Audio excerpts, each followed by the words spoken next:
Iran America മൂന്നാം ഘട്ട ചർച്ച, ജനീവയിൽ നടക്കുന്ന ചർച്ച എവിടെ എത്താണ്ട് പിരിഞ്ഞു എന്നുള്ള ന്യൂസുകളാണ് പുറത്തോട്ട് വരുന്നത്.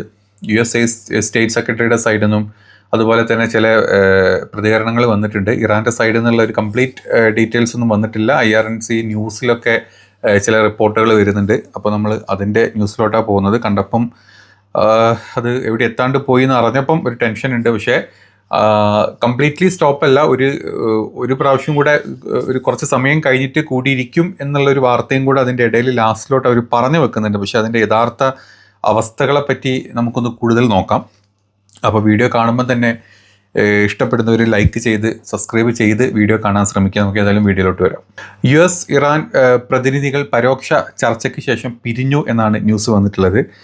ജനീവയിലെ ഒമാൻ അംബാസിഡറുടെ വീട്ടിൽ വെച്ചിട്ടാണ് ഈ ചർച്ച നടക്കുന്നത്. 3 മണിക്കൂർ നീണ്ട ചർച്ചയ്ക്ക് ശേഷം അമേരിക്ക ഇസ്രായേൽ പ്രതിനിധികൾ അവിടുന്ന് വിട്ടു. അവിടുന്ന് സംഘം മടങ്ങിയതായിട്ടുള്ള റിപ്പോർട്ടുകളാണ് IRNA വാർത്താ ഏജൻസി ആയിട്ടുള്ള IRNA റിപ്പോർട്ട് ചെയ്തിട്ടുള്ളത്.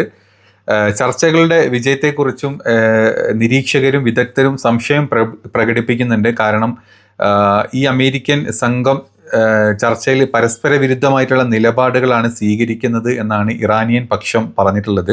പ്രധാന പോയിന്റുകളായിട്ട് പറയുന്നത്, ചർച്ചയുടെ ദൈർഘ്യം ഏകദേശം 3 മണിക്കൂറാണ് ചർച്ച മുന്നോട്ട് പോയിട്ടുണ്ടായിരുന്നത്.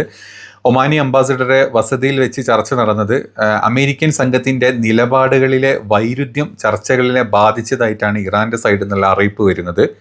ഈ വിഷയത്തിൽ US സ്റ്റേറ്റ് ഡിപ്പാർട്ട്മെൻറ്റിൽ നിന്നുള്ള ഔദ്യോഗിക പ്രതികരണങ്ങൾ വന്നിട്ടുണ്ട്. നമുക്കതൊന്ന് നോക്കാം. അതായത് നിലവിലെ സാഹചര്യത്തിൽ അമേരിക്കയുടെ ഭാഗത്ത് നിന്നുള്ള പ്രധാന നിലപാടുകളാണ് നമ്മൾ പറയുന്നത്. US സ്റ്റേറ്റ് ഡിപ്പാർട്ട്മെൻറ്റിൻ്റെ നിലപാടുകൾ. നയതന്ത്രത്തിൻ്റെ മുൻഗണനയെക്കുറിച്ച് ചർച്ച വെല്ലുവിളി നിറഞ്ഞതാണെങ്കിലും ഇറാന് ആണവ പദ്ധതിയുമായി ബന്ധപ്പെട്ട ആശങ്കകൾ പരിഹരിക്കാൻ നയതന്ത്രപരമായിട്ടുള്ള നീക്കങ്ങളാണ് തങ്ങൾ മുന്നോട്ട് വെച്ചിട്ടുള്ളത് എന്നാണ് അമേരിക്ക US വക്താക്കൾ അറിയിച്ചിട്ടുള്ളത്. അതായത് ഇറാന് ഞങ്ങൾ അങ്ങോട്ടാണ് ഓപ്ഷൻസ് കൊടുത്തിട്ടുള്ളത്. ഇറാൻ്റെ ആണവോർജ്ജത്തിൻ്റെ കാര്യങ്ങളെപ്പറ്റി, മറ്റ് ബാലിസ്റ്റിക് മിസൈൽസിൻ്റെ നിർമ്മാണത്തിനെ പറ്റിയൊക്കെയുള്ള കാര്യങ്ങൾ ഞങ്ങൾ ഇറാൻ അങ്ങോട്ട് വെച്ച് കൊടുത്തിട്ടുണ്ട്. ഇനി ഇറാനാണ് അതിൽ തീരുമാനം എടുക്കേണ്ടത്. അതായത് ഇറാൻ തങ്ങളുടെ ആണവ സമ്പുഷ്ടീകരണം, അതുപോലെ യുറേനിയം എൻറിച്ച്മെൻറ്റ് കുറയ്ക്കണമെന്നുള്ള അന്താരാഷ്ട്ര ആണവോർജ്ജ ഏജൻസി IAEA പൂർണ്ണ പരിശോധനയ്ക്ക് അനുമതി നൽകണമെന്നുമാണ് അമേരിക്ക കർശനമായിട്ട് മുന്നോട്ട് വെച്ചിട്ടുള്ള ആദ്യത്തെ ഉപാധി. ചർച്ചയ്ക്കിടയിൽ ഇറാൻ്റെ ഭാഗത്ത് നിന്നുണ്ടായിട്ടുള്ള ആരോപണങ്ങളെക്കുറിച്ച്, അതായത് പരസ്പര വിരുദ്ധമല്ലാത്ത നിലപാടുകൾ US പ്രതിനിധികളുടെ സൈഡിൽ നിന്നുണ്ടായി എന്നിട്ടുള്ള കാര്യങ്ങൾ, അത് ഒരു കരാറിലെത്താൻ ഇറാന് പറ്റുന്നില്ല, അങ്ങനെയുള്ളത് കൊണ്ടെന്നാണ് ഇറാൻ പറഞ്ഞത്. പക്ഷേ അതിനെ കംപ്ലീറ്റ്ലി വാഷിങ്ടണിൻ്റെ സൈഡിൽ നിന്നുള്ള ആ വാദം തള്ളിക്കളഞ്ഞിട്ടുണ്ട്. വാഷിങ്ടൺ സൈഡ്, അതായത് അമേരിക്കൻ സ്റ്റേറ്റ് സെക്രട്ടറിയുടെ സൈഡിൽ നിന്ന് ആ ഒരു കാര്യം തള്ളിക്കളഞ്ഞതായിട്ടും ഈ വാർത്തകളിൽ പറയുന്നുണ്ട്. ഈ ചർച്ച ഇനി അടുത്ത ഘട്ടത്തിലോട്ട് വരുമോ എന്നുള്ളതിനെ പറ്റി ഒമാൻ്റെ പ്രതിനിധി സംസാരിക്കുന്നുണ്ട്. അതായത് ഒമാൻ മധ്യസ്ഥയിൽ നടക്കുന്ന ഈ ചർച്ച അടുത്ത റൗണ്ട് പുനരാരംഭിക്കും എന്നാണ് അവർ പറയുന്നത്. നിലവിൽ ഔദ്യോഗികമായിട്ട് അറിയിപ്പുകളൊന്നും ഇല്ലെങ്കിലും ഇരു വിഭാഗങ്ങൾ തങ്ങളുടെ ആഭ്യന്തര ചർച്ചകൾക്കായി പിരിഞ്ഞതായിട്ടാണ് സൂചന. അതായത് രണ്ട് ഭാഗത്തു നിന്നുള്ള അവർ പിരിഞ്ഞു. അവർ ആഭ്യന്തരമായിട്ട്, അതായത് അമേരിക്കൻ പ്രസിഡന്റിന്റെ സൈഡിൽ നിന്നുള്ള ഡിസ്കഷൻസ് ഉണ്ടാവും, അതുപോലെ ഇറാൻ ഇപ്പുറത്ത് വന്നിട്ട് കമേനിയുടെ സൈഡിൽ നിന്നുള്ള ഡിസ്കഷൻസ് ഉണ്ടാവും. അതിന് വേണ്ടിയിട്ട് പിരിഞ്ഞതാവണം എന്നാണ് പറയുന്നത്. പക്ഷെ അതിന് ഔദ്യോഗികമായിട്ടുള്ള ഒരു കൺഫർമേഷനും ആരും ഇതുവരെ പുറത്തോട്ട് വന്ന് സംസാരിച്ചിട്ടില്ല. അതുപോലെ തന്നെ US സ്റ്റേറ്റ് ഡിപ്പാർട്ട്മെന്റ് വാഷിങ്ടണിൽ നടന്നിട്ടുള്ള മറ്റൊരു പത്രസമ്മേളനത്തിൽ ഇപ്പോൾ അറിയിച്ചിട്ടുള്ളത് എന്താ വെച്ചാൽ, പന്ത് ഇറാൻ്റെ കോർട്ടിലാണ്.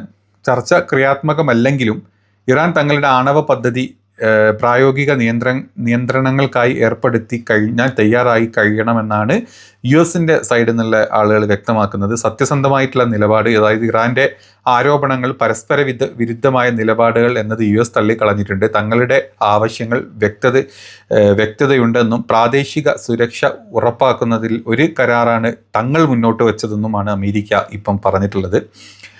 ചർച്ച പരാജയപ്പെട്ടാൽ ഇറാന് മേൽ കൂടുതൽ ഉപരോധങ്ങൾ അടിച്ചേൽപ്പിക്കും എന്നും കൂടെ US ആലോചിക്കുന്നതായിട്ടും US സ്റ്റേറ്റ് ഡിപ്പാർട്ട്മെൻറ്റ് പുറത്തോട്ട് വിട്ടിട്ടുണ്ട്. ഇനി ഈ ചർച്ച വെറും ഒരു ആതിഥേയത്വ രാജ്യം എന്ന് പുലർത്തുന്നതിനും അപ്പുറത്ത് ഒമാൻ വളരെ പ്രധാനമായിട്ടുള്ളൊരു പങ്കാണ് ഈ ചർച്ചയിൽ വഹിച്ചിട്ടുള്ളത്. അപ്പോൾ ഇത്രയും കാര്യങ്ങളാണ് ഇപ്പം ഈ സമയം വരെ പുറത്തോട്ട് വന്നിട്ടുള്ളത്. ഇനി ഇറാൻ്റെ സൈഡിൽ നിന്നുള്ള വക്താക്കൾ സംസാരിക്കണം. അതുപോലെ തന്നെ അമേരിക്കയുടെ സൈഡിൽ ഇപ്പം സ്റ്റേറ്റ് ഡിപ്പാർട്ട്മെൻറ്റ് കാര്യങ്ങൾ പറഞ്ഞു. ഞാൻ അതിനപ്പുറത്തോട്ടുള്ള ഒരു പ്രതികരണം ട്രംപിൻ്റെ സൈഡിൽ നിന്നോ അല്ലെങ്കിൽ സ്റ്റീവ് വിറ്റ്കോഫിൻ്റെ സൈഡിൽ നിന്നൊക്കെയായിരിക്കും പുറത്തോട്ട് വരേണ്ടത്. ഇനി ഇറാൻ്റെ സൈഡിൽ നിന്നുള്ള പ്രതികരണം നമുക്ക് കേൾക്കാം. ഇപ്പം ചർച്ച അവസാനിച്ചിട്ടുണ്ട്. 3 മണിക്കൂർ നീണ്ട ചർച്ച അവസാനിച്ചിട്ടുണ്ട്. ചർച്ച എവിടെ എത്തിയിട്ടില്ല, ഒരു കൺക്ലൂഷനിലോട്ട് ചർച്ച ഇതുവരെ എത്തിയിട്ടില്ല. ഇപ്പോഴും അമേരിക്ക ഇറാനോട് ഞങ്ങൾ ഇത്രയും കാര്യങ്ങൾ പറഞ്ഞിട്ടുണ്ട്, ഇറാൻ തീരുമാനിക്കണം എന്നുള്ള രീതിയിലാണ് അമേരിക്കയുടെ സ്റ്റേറ്റ് ഡിപ്പാർട്ട്മെന്റ് ഇപ്പം വാർത്താ സമ്മേളനത്തിൽ പുറത്തോട്ട് കാര്യങ്ങൾ പറഞ്ഞിട്ടുള്ളത്. ഇനി ഇറാൻ ഇതിന് ഏത് രീതിയിൽ പ്രതികരിക്കുമെന്നറിയില്ല. ഇത് കഴിയുമ്പോൾ നമുക്കറിയാം ഇതൊരു യുദ്ധത്തിലോട്ട് വരുമോ, അത് ഇനിയും ഒരു ഘട്ട ചർച്ചയിലോട്ട് എത്തുമോ എന്നറിയില്ല. ഏതായാലും ഇന്നത്തെ ചർച്ചയുടെ ആദ്യ ഭാഗം 3 മണിക്കൂർ തീർന്ന ഭാഗം അവസാനിച്ചതായിട്ടുള്ള റിപ്പോർട്ടുകൾ പുറത്തു വന്നിട്ടുണ്ട്. ഏതാണെങ്കിലും കേട്ടപ്പം അത് നല്ല രീതിയിലല്ല തോന്നിയത്. കേട്ട സമയത്ത് ടെൻഷനാണ്, കാര്യം ടെൻഷൻ തന്നെയാണ്. യുദ്ധത്തിലോട്ട് പോയി കഴിഞ്ഞാൽ വിചാരിച്ച പോലെ ഒന്നല്ല. അമേരിക്കക്കും ഇറാനും ലോകരാജ്യങ്ങൾക്കും ആർക്കും നല്ലതുമല്ല, നമുക്കെല്ലാവർക്കും അറിയാം. അപ്പോൾ ഇത്തരത്തിലുള്ള അപ്ഡേറ്റഡ് ന്യൂസ് കാണണമെങ്കിൽ ഉണ്ടല്ലോ നമ്മുടെ വീഡിയോ കാണുക മാത്രമല്ല, ലൈക്ക് ചെയ്യുക മാത്രമല്ല, നമ്മുടെ ചാനലും കൂടെ ഒന്ന് സബ്സ്ക്രൈബ് ചെയ്ത് കാണാൻ ട്രൈ ചെയ്യണം മാക്സിമം ആളുകൾ, പ്ലീസ്.